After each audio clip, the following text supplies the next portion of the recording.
I knew where I belonged before I even entered the reception hall. Not because anyone told me, because nobody did.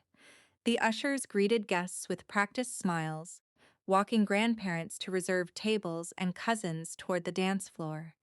My parents were already surrounded by relatives. My sister, radiant in her wedding dress, floated through photographs and congratulations. I stood there holding the invitation that had my name on it, waiting for someone to wave me over. No one did. Eventually, I found an empty chair tucked behind a wide marble pillar. From there, I could hear the speeches and music without really being part of either. It almost felt intentional, as if the room itself had found the most efficient place to hide me. That was familiar. People think family estrangement always begins with one terrible fight. Sometimes it begins with smaller things. A birthday dinner where they forget to ask if you're coming. A family portrait where someone says, "We'll just take this one quickly," and you realize they didn't expect you to be in it. Conversations that stop when you walk into the room. Years later, nobody remembers when you became optional. I watched relatives laugh together while waiters carried trays between the tables. Every so often, someone glanced toward my corner with the confused expression people reserve for strangers. For a moment, I wondered whether leaving before dinner would even be noticed. Maybe it would make everyone's evening easier. I had almost convinced myself to stand when a man sat in the empty chair beside mine. He looked to be in his early 50s. Well dressed, though not extravagantly. The kind of person who noticed details without making a performance of it. He didn't ask why I was alone. He simply looked toward the crowded room and then back at me. "You've been invisible for almost 20 minutes." I laughed quietly. "So you've noticed. I think that's the problem," he replied. "Only one person seems to have." We sat in silence for a few seconds. Then he smiled. "Would you do something slightly ridiculous?" I looked at him cautiously. "Depends. Just follow my lead and pretend you're my date." I couldn't help laughing. "I don't think anyone's going to believe that." "They don't have to."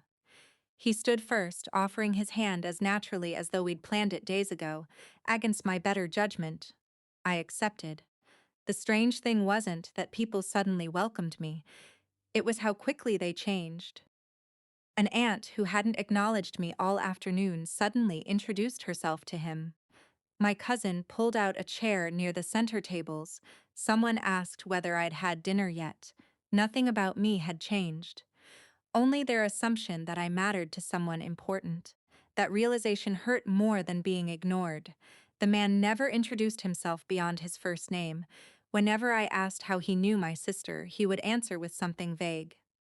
"I'm here for the couple." Or, "I've worked with the family." It wasn't evasive enough to seem suspicious. Just incomplete. The reception continued. The bride and groom cut the cake. Children chased each other between tables. For the first time all evening, I stopped wondering whether I should disappear. Then the master of ceremonies tapped the microphone. "We have one final guest who has kindly agreed to say a few words." The man beside me sighed softly. "I suppose that's me." He walked toward the stage. The room changed before he even reached the microphone.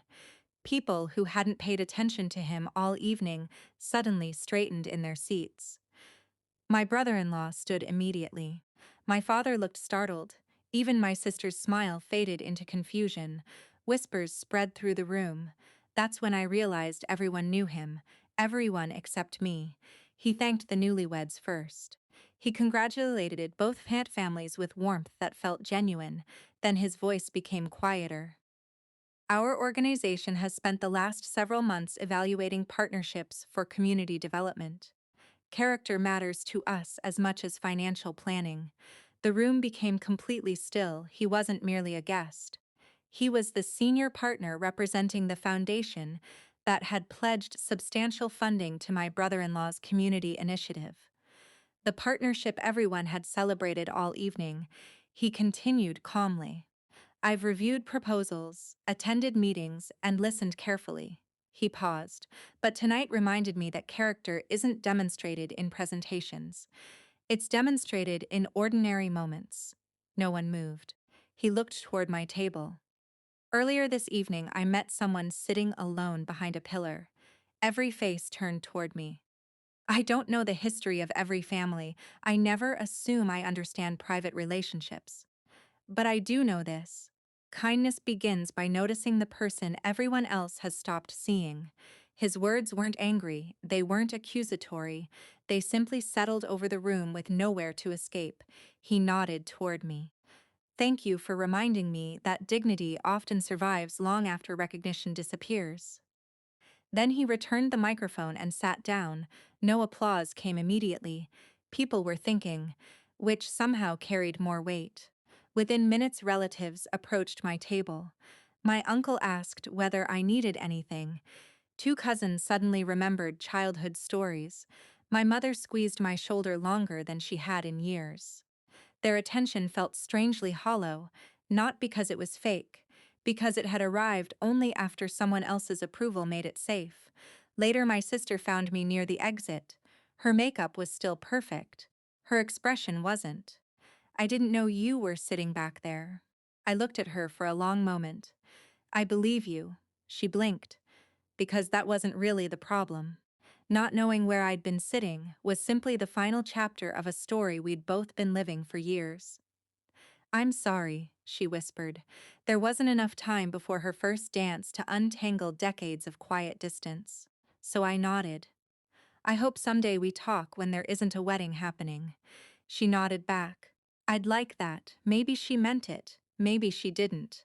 Either way, it wasn't something I needed answered that night. When I left the reception, the chair behind the pillar was still empty. For years, I had believed that seat defined my place in the family. Now, it looked like what it had always been, just a chair. The only thing that had truly changed was that I no longer intended to spend my life waiting for someone to invite me somewhere else.